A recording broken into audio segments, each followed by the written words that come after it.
आज हम बात करने वाले हैं उर्दू के पेपर के हवाले से। बहुत सारे बच्चे जो होते हैं वो ख़ास तौर पर उर्दू के पेपर में बहुत ज़्यादा परेशान हो रहे होते हैं, क्योंकि उनका जो पेपर जो होता है बहुत लेंथी होता है। उनमें बहुत सारे मसाइल होते हैं लिखने के लिए। एक के अलावा बहुत सारे स्टूडेंट होते हैं, ख़ास तौर पर अगर हम कराची को देखें या लाहौर के इलाके में, तो वहाँ पे मसला ये बनता है कि बच्चे जो है ना शुरू से इंग्लिश मीडियम स्कूल में पढ़ रहे होते हैं, तो उर्दू का पेपर देना ज़्यादा आसान होता नहीं है उनके लिए। और मेन मसला ये बनता है कि पेपर होता लेंथी है, तो इस वजह से टाइम मैनेज करना बहुत ही इम्पोर्टेंट है, ख़ास तौर पर उर्दू के पेपर में। और यहाँ पे कुछ टिप्स हैं जो मैं आज आप लोगों को बताने जा रहा हूँ कि आप लोगों ने किस तरह से जो है ना पेपर अपना लिखना है और किस तरह से उस पेपर को बनाना है, ताकि आपसे ज़्यादा से ज़्यादा नंबर आ सकें। जितना मेरा एक्सपीरियंस है, क्योंकि मेरे ख़ुद के आए हैं 80-90 मार्क्स आए हैं मेरे उर्दू के पेपर में आउट ऑफ 100, तो उन एक्सपीरियंस के बेस पे मैं आप लोगों को आज ये कुछ सिखा रहा हूँ।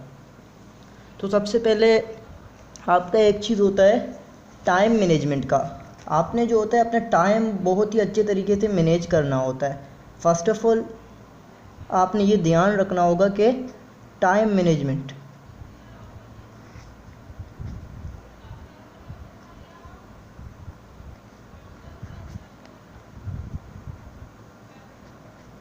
ये फ़र्स्ट ऑफ़ ऑल बहुत ही इम्पोर्टेंट चीज़ है। आपने इस पे काफ़ी ध्यान रखना होता है, क्योंकि अगर आप जो पेपर कर रहे होते हैं आपको पता ही नहीं है कि कौन सा सवाल मैंने कितने मिनट्स में करना है, कितना टाइम देना है किस चीज़ को, तो आप पीछे रह जाएंगे। आपने बहुत ही अच्छे तरीके से मैनेज करना है।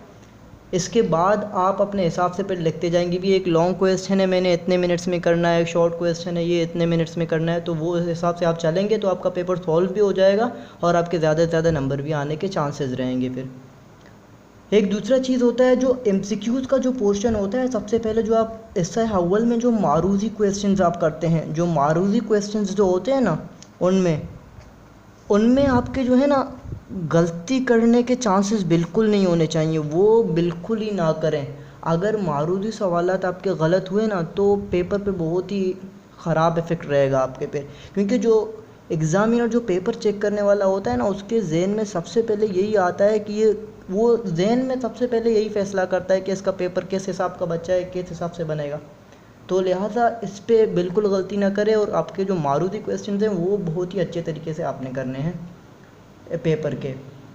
इसके अलावा आपने क्या करना है, कुछ चीज़ें हैं जो मैं यहाँ पे आपको बताना चाहूँगा, क्योंकि जो एस्से वगैरह होते हैं आपने देने होते हैं, सवाल नंबर कैसे लगाने हैं, हेडिंग्स वगैरह कैसे लगाने हैं, उन पे आपने काफ़ी फोकस करनी है, क्योंकि राइटिंग जो है ना उस पर बहुत ज़्यादा दारोमदार होता है उर्दू के पेपर का। राइटिंग आपकी सही रही ना तो आपके ज़्यादा से ज़्यादा नंबर आने के चांसेस होते हैं। तो सबसे पहले आपके जो हिस्सा होते हैं, यानी हिस्सा अव्वल, हिस्सा दो में जो शॉर्ट क्वेश्चन होते हैं और हिस्सा सोम में जो होते हैं आपके लॉन्ग क्वेश्चंस होते हैं। तो इससे मारूदी सवालात में अब सबसे पहले आप पेपर के जो सबसे ऊपर अपने रोल नंबर लिखने के बाद आप ये लिखेंगे हिस्सा अव्वल। इसको बहुत ही 3 से 5 लाइन जो होते हैं बहुत ही मोटे तरीके से आपने लिखना होता है। जैसे कि यहाँ पे मैं लिखने जा रहा हूँ, यहाँ पे बिल्कुल बहुत ही मोटे तरीके से आपने इस तरह से लिखना है। हिस्सा आपने लिख लिया इस तरह से, फिर यहाँ पे अव्वल लिख दीजिए। इस तरह से जो होता है ना, जो पेपर चेक करने वाला होता है उसका जो है आपके पेपर पे ध्यान ज़्यादा जाता है कि इसने पेपर किस तरह से सोल्व किया हुआ है। हिस्सा है अव्वल, बिल्कुल इससे डरिए नहीं कि भी मैं ज़्यादा से ज़्यादा लाइन रहा हूँ ये रहा। और अगर ज़्यादा मसला हो तो आपको जो एक्स्ट्रा शीट्स हैं वो तो मिलने ही मिलने हैं ना, उनमें मसला तो नहीं होगा। यहाँ पे आप हिस्सा अव्वल लिख देंगे, फिर इसके ठीक नीचे आपने लिखना है, ये आपने ब्लैक मार्कर से लिखना है और बिल्कुल इसके नीचे आपने लिखना है मारूदी सवालात, वो भी 2 से 3 लाइनों में लाजमी आना चाहिए। इस तरह से आप लिखेंगे मारूदी सवालात।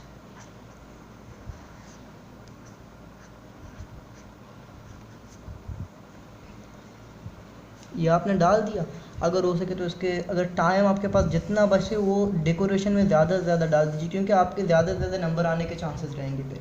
इसके बाद आपने क्या करना है, सवाल नंबर बहुत ही अच्छे तरीके से किसी कोने पे आपने देना है। सवाल नंबर 1 यहाँ पे आप लिखेंगे, आपने लिख दिया सवाल नंबर 1। और इसके बाद जब आप मारूति क्वेश्चन शुरू करेंगे तो यहाँ पे सिर्फ़ और सिर्फ ये नंबर आपने डालने हैं 2 3 जो उर्दू के आदत है उनमें आपने लिखने हैं। और इसके अलावा सिर्फ यहाँ पे आपने जो नंबर होते हैं वो सिर्फ आपने लिखने होते हैं, जो एमसीक्यूज़ आपका है वो सिर्फ ऑप्शन आपने लिखना होता है। यहाँ पे टाइम ज़ाया करने की कोई ज़रूरत नहीं कि आप पूरा का पूरा वो जुमला लिखें या कोई, सिर्फ आपने जो होता है वो एमसीक्यूज़ के जो आंसर हैं वो आपने यहाँ पे सिर्फ लिखने होते हैं। ये इससे अव्वल की बात है। जिस तरह के हम आगे बढ़ेंगे जो, लेकिन यहाँ ये बात याद रखें, इस मारूती क्वेश्चंस में आपके गलती बिल्कुल भी नहीं होनी चाहिए, बिल्कुल भी किसी हाल में गलती के इम्कान ही नहीं, ये बिल्कुल ख़त्म कर दें। और इसके अलावा जो पेपर से 1-2 दिन पहले आपने जो होता है ना, अपना माइंड सेट कर लें भी 3 घंटे हैं मैंने ये पेपर सोल्व करना है, वो इसके पेपर के हिसाब से आपने सोल्व करते जाएँ। मैंने 3 घंटे में कितना पेपर सोल्व किया हुआ है, ताकि आपको अंदाज़ा रहे भी मैंने कितना सोल्व किया, मैं पेपर में किस तरह से करूँगा। क्योंकि अब जब आप एग्ज़ामिनेशन हॉल में जाएंगे वहाँ पे फिर टेंशन भी रहेगा, आपने कैसे करना है, क्यों करना है, ज़हन पे बोझ बना रहता है। और जो हमारे यहाँ जो साथी होते हैं वो तो पहले से तंग करने के लिए बैठे होते हैं कि भी यार ज़रा मेरी भी मदद कर दें, तो फिर ये भी आपने याद रखना होता है, उनको भी छोड़ना नहीं है। सही है। और इसके अलावा अगर हम आगे जाएंगे, जैसे कि अगर हम कराची बोर्ड में देखें, जो क्वेश्चन नंबर 6 और 7 होते हैं वहाँ पे काफ़ी टफ होते हैं। जो नसर निगार पे लिखना होता है, शायर पे लिखना होता है, उनमें 13 से 14 हेडिंग्स देने होते हैं, तो वो बहुत ही टफ होते हैं उनमें लिखना। तो उनमें काफ़ी ध्यान रखें, उनमें जो हेडिंग्स जितना ज़्यादा आप देंगे, क्योंकि एक्सप्रेशन पेपर पे ज़्यादा अच्छा जाएगा। और जो हेडिंग्स आपने देने हैं बहुत ही खूबसूरत तरीके से आपने देने हैं। जिस तरह के आपने भी क्वेश्चन नंबर 7 आप कर रहे हैं, तो आपने हेडिंग अगर डॉक्टर सैयद अब्दुल्ला पे आप लिख रहे हैं तो आपने डॉक्टर सैयद अब्दुल्ला बहुत ही मोटे तरीके से लिखना होता है। इसके अलावा फिर बहुत ही खूबसूरत तरीके से उसका आप तारुफ लिखेंगे, सबसे ऊपर ही ऊपर आप लिखेंगे क्या, डॉक्टर सैयद अब्दुल्ला।